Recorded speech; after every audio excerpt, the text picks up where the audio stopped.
Brought to you by Agilus Diagnostics. Health test की बात आती है तो मैं भरोसा करता हूँ India largest diagnostics company Agilus diagnostics. खुद को टेस्ट करते रहो। महाराष्ट्र की राजनीति में शरद पवार को पवार साहब पुकारा जाता है। साहेब सांसद विधायक चुनाव नहीं लड़ते, सीएम बनने की भी चाह नहीं है और इतनी राजनीति कर ली कि अब जैसे कुछ पाने की ही चाह नहीं रही हो।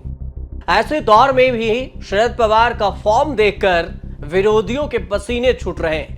अब आप सोच रहे होंगे कि ऐसा क्या कुछ हुआ, और इस वीडियो में आपको पूरी कहानी बताएंगे कि क्यों विरोधियों के पसीने छूट रहे हैं शरद पवार को देखकर। अमित शाह का पूरा कैंपेन इस पर फोकस है कि पवार के हाथ में सरकार नहीं जाने देना है। ऐसा लगता है कि पवार साहब इतने फुल फॉर्म में भतीजे अजीत पवार को सबक सिखाने के लिए आए हैं कि अकेले अजीत पवार नहीं, जो छोड़कर अजीत पवार के साथ गया उन सब की खैर नहीं। एकदम पर्सनल बना दिया है शरद पवार ने। लपेटे में आ गए हैं छगन भुजबल, जिसकी 20 से 25 साल की राजनीति पवार ने उंगली पकड़कर खींची थी। अजीत पवार के चक्कर में छगन भुजबल शरद पवार के साथ धोखा कर गए। अब छगन भुजबल बदला चुकाने के लिए येवला पहुंच गए हैं शरद पवार। छगन भुजबल से बदला जो लेना है।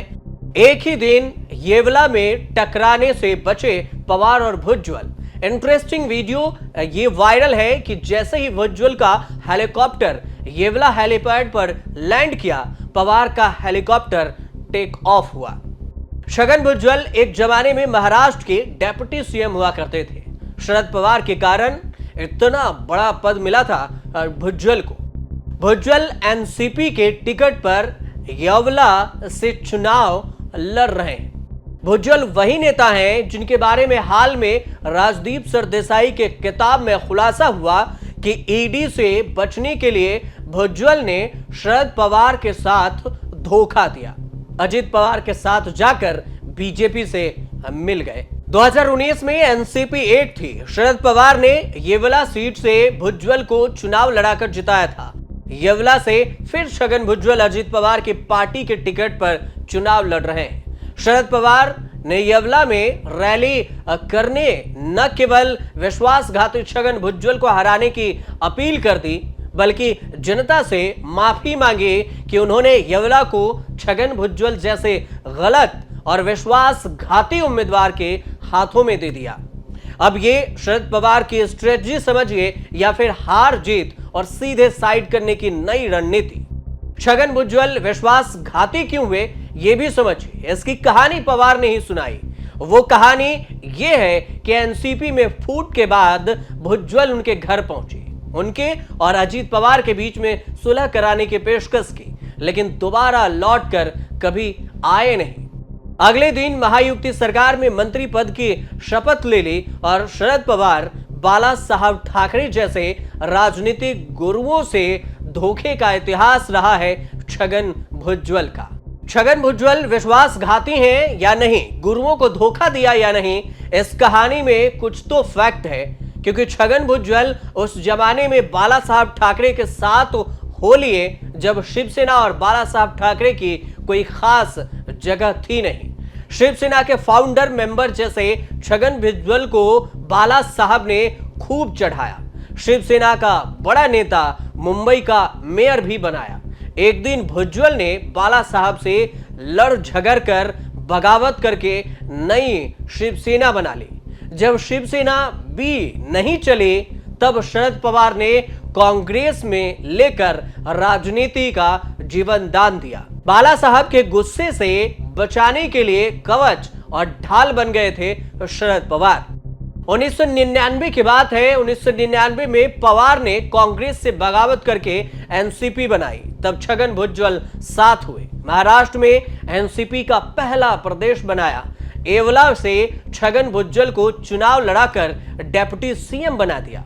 केस मुकदमे में भुजबल सरकार से निकाले गए और बाद में मामला ठंडा होने पर वापस भी ले लिया गया। और इतनी कहानी सुनाते हुए पवार भावुक भी हो गए। करीब 25 साल उसी पुरानी गलती के लिए माफी मांगी, अपील कर दी कि भुजबल वोट मांगने आए तो उन्हें हरा देना। अब शरद पवार की ये इमोशनल कार्ड भी है और नई रणनीति भी कि जहां जाते या तो छगन भुज्जल या भतीजे अजीत पवार के लिए इमोशनल डायलॉग मारते हैं। छगन भुज्जल महाराष्ट्र के सबसे बड़े ओवैसी नेताओं में गिने जाते हैं। 4 चुनाव बैक टू बैक जीतकर अपराजित की तरह स्टेट्स हैं और भुज्जल का येवला में, लेकिन अपराजित तब थे जब शरद पवार के साथ थे। पहली बार ऐसा चुनाव लड़ रहे हैं जिसमें शरद पवार के खिलाफ लड़ रहे हैं। नतीजे आएंगे तब पता चलेगा कि येवला के लोगों ने छगन भुज्जल के नाम पर वोट दिया या फिर शरद पवार के नाम पर आज तक वोट डालते रहे। अगर बात करें येवला की, तो येवला का जिला नासिक है, लेकिन लोकसभा सीट डिटोन सी है। येवला में ही देश की सबसे बड़ी प्याज मंडी भी है। पैठानी साड़ियों के लिए भी फेमस है येवला। करीब 3.25 लाख वोटरों वाले येवला में 1.5 लाख मराठा हैं। भुज्जल को हराने के लिए पवार ने माणिकराव शिंदे को टिकट दिया है।